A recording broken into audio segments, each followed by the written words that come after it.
I'm Pam Lombard. I work with Jigway Realtors, and today we're going to discuss for sale by owner and the pitfalls of selling your house on your own.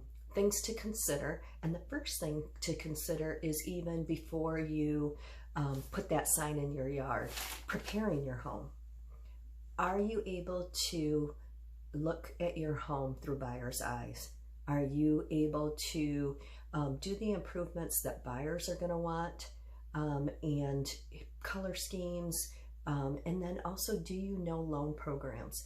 Are you going to be able to do the repairs or do the items that need to be fixed that is going to bring the maximum amount of buyers into your home? So right now the market is hot. If you put that sign in your yard, you will be able to get a buyer that'll sit there and say, hey, I want to buy your house. We all know that inventory is tight. It's been tight. It's getting tighter every year. And there are a lot of buyers out there that are just going and knocking on doors and asking people, do you want to sell because I want to buy your house? One of the things to consider, one of the biggest pitfalls, is liability. When you are selling your property for sale by owner, you are taking full responsibility and liability. If disclosures or paperwork don't get filled out properly, if something wasn't done quite right or left out, it could come back to haunt you through a lawsuit. Buyers can, in this environment, it's sue happy, they can come back and hold you liable. When you're working with an agent, we have E&O insurance that covers that, and we work with the paperwork and the contracts and everything every day. So there's lots of things that we can do to guide you so that we don't end up with problems in the first place. So that's the biggest pitfall right there. Next, marketing.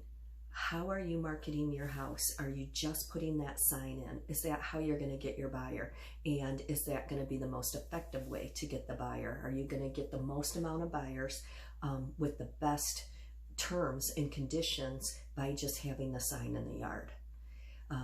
If you're going to do pictures, are you able to get your pictures to look professional quality so it's showing off your property so you're attracting the most amount and the best qualified buyers for your property? Third thing to consider is offers. What are you going to do in multiple offer situations? Are you able to distinguish between different loan type programs? When those buyers have those offers and they have those pre-approvals in their hand and they're handing them to you, do you know what that means? Do you know what program that they're going through, and do you know what the guidelines are for that program? Highest is not always best. Best is not highest, and cash is not king. There's a lot of things to consider when you're reviewing and looking at offers. And then after the offer, we have inspections. Buyers have a right to do inspections, and there's some inspections that traditionally are done by seller. How are you going to handle those? What happens when one party wants something done and the other party doesn't? How are you going to handle that? And after inspections comes appraisal. The last 3 out of 4 of my listings, we've had appraisal issues. The price of properties are going up so fast, the appraisers can't keep up with it. I've educated my sellers on it. When we list, I tell them where we're listing at, the price that they want, where does that stand in comparison with our comparables, where are we going to be situated with kind of appraisal, and I let them know if we're going to have issues or if I expect an issue or I don't, and we have a strategy for that. Are you able to do that? Are you able to work with the lender to be able to handle that? I mean, I had one where we won the appraisal. We got it up to sales price, even though it originally came in lower. And we did that because when I looked at the appraisal, I looked at it and I'm like, I don't like this comp, and this comp, and I don't like them for these reasons. And I do like, we're going to pull in these 3. I like this comp, this comp, this comp, and I gave them reasons.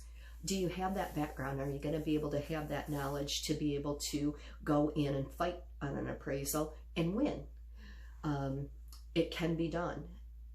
And then probably the last pitfall, which is another one right up there with liability, A lot of times sellers are putting that sign in their yard because they're saving money. You're like, oh, I'm going to save that 6 to 8% commission. I'm going to sell it on my own.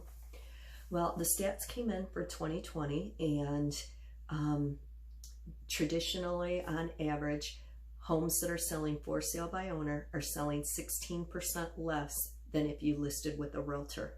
So if you're paying out commissions between 6 and 8%, you're still losing 8 to 10% of your sales price that you could have gotten had you listed with an agent. So those are some of the pitfalls of trying to do it on your own. And if you have any questions, feel free to give me a call or send me an email.